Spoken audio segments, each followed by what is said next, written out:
Madam বাসার সব কাম হয়ে গেছে গা। আপনাকে ইফতারির লেগেও আলু চপ বেগুনি পেঁয়াজু বুট ঘুগনি যা যা কইছিলেন সব রেডি করে আপনাকে ডাইনিং টেবিলে ঢাইকা রাইখা দিছি। আর আপনাকে রাইতের খাওয়ানো রান্না হয়ে গেছে না। তাইলে এখন আমি যাই ম্যাডাম।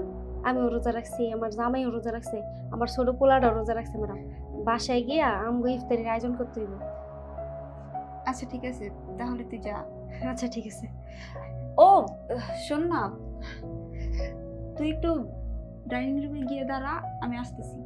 আর কোনো কাম বাকি আছে ম্যাডাম? তুই যা, আমি আসতেছি। আচ্ছা ঠিক আছে।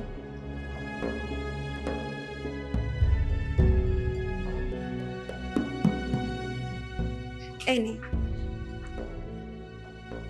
এটা কি দিলেন ম্যাডাম? খাবার।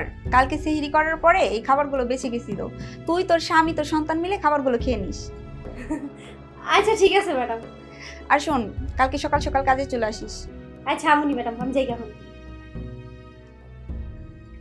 যাক ভালোই হয়েছে, এই বাসি পচা খাবারগুলো ফেলে না দিয়ে ওকে দিয়ে দিলাম। ওরা গরিব মানুষ, গরিবের পেটে বাসি পচা সব বিষয়। এই খাবারগুলো খেয়ে আমাদের জন্য দোয়া করবে।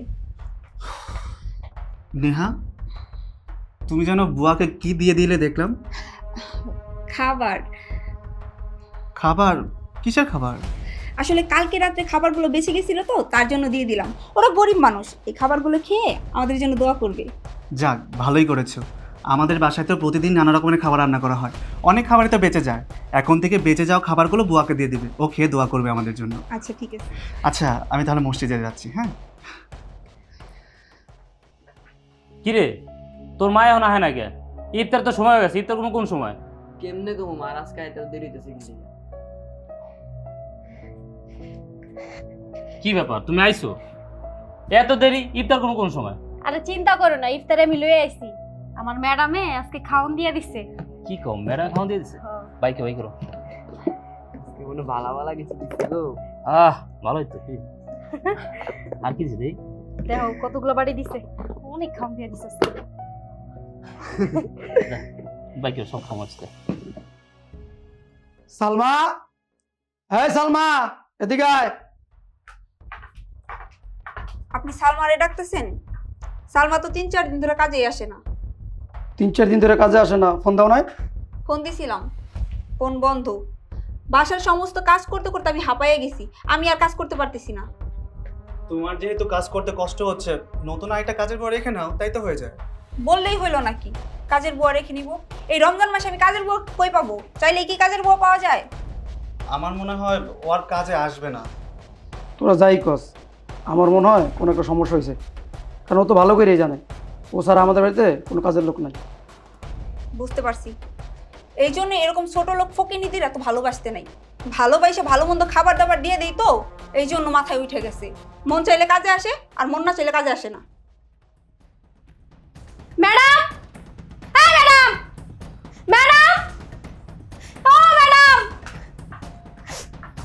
কিরে ছোট লোক ফকিনীর বাচ্চা, বেশি ভালোবাসি তো ওই জন্য মাথায় উঠে গেছিস না? 3 দিন ধরে কাজে আসিস না, আবার চিল্লায় পুরো বাড়িঘর মাথায় করে নিছস।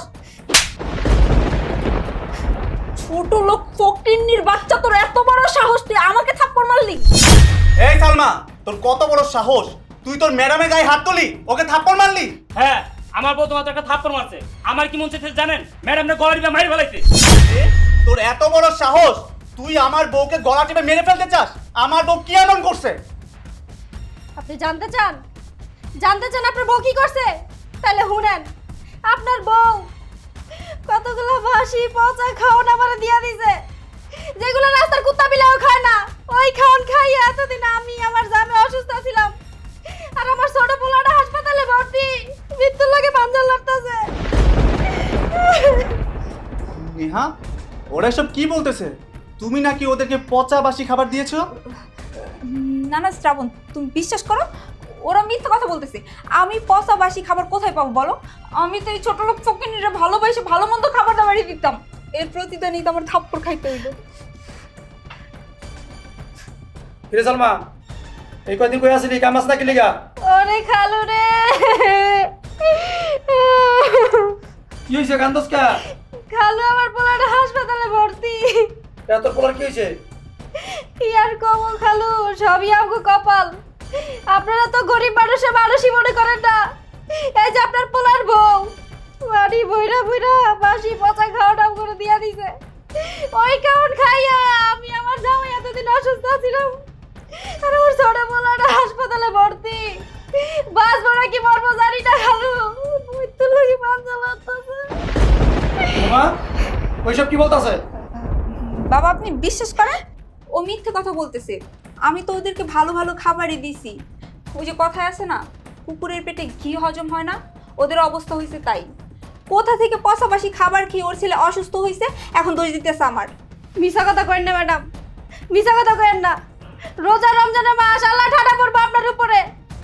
4 দিন আগে যে আপনাকে বাসা থেকে কাম করে আমি গেলাম, বাড়ি বইরা বইরা আমার বাসি পচা খাওয়ানটি দিয়া দেন আপনি কোন?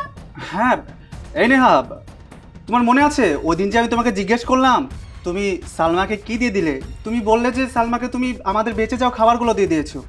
তার মানে তুমি ওদেরকে পচা বাসি খাবার দিয়েছিলে, আর এগুলো খেয়ে ওরা অসুস্থ হয়ে গিয়েছিল। আর এটা খেয়ে ওর ছেলে অসুস্থ হয়ে হসপিটালে ভর্তি আছে, মৃত্যুর সাথে পাঞ্জা লড়ছে। ছি বৌমা, এই কাজটা তুমি একদম ঠিক করো নাই। রমজান মাস, রমজান মাসে কেউ কি বাসি পচা খাবার দেয়? আজকে তোমার খাবার খাইয়া ছেলেটা অসুস্থ হয়ে হাসপাতালে মৃত্যুর সাথে পাঞ্জা লড়তেছে।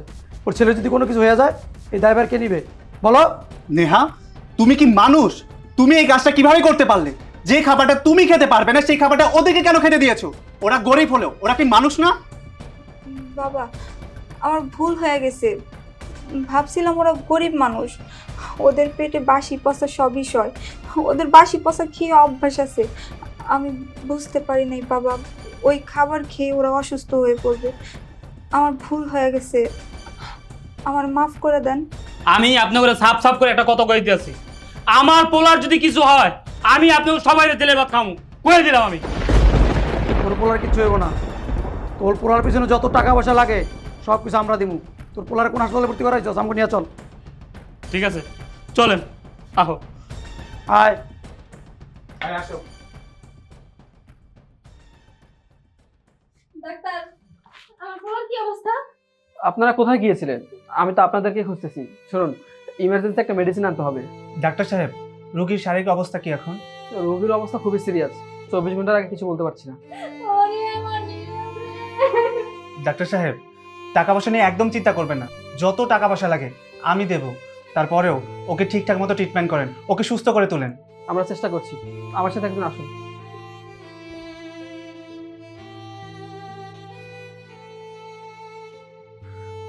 দেখেছো নেহা, শুধুমাত্র তোমার একটা ভুলের জন্য বাচ্চাটা আজকে মৃত্যুর সাথে পাঞ্জা লড়ছে। শ্রাবণ, আমি অনেক বড় ভুল করে ফেলছি, তুমি আমার মাফ করে দিও। তুমি আমার কাছে কেন ক্ষমা চাইছো? তুমি আল্লাহর কাছে ক্ষমা চাও আর বাচ্চাটার জন্য দোয়া করো যাতে ও তাড়াতাড়ি সুস্থ হয়ে ওঠে।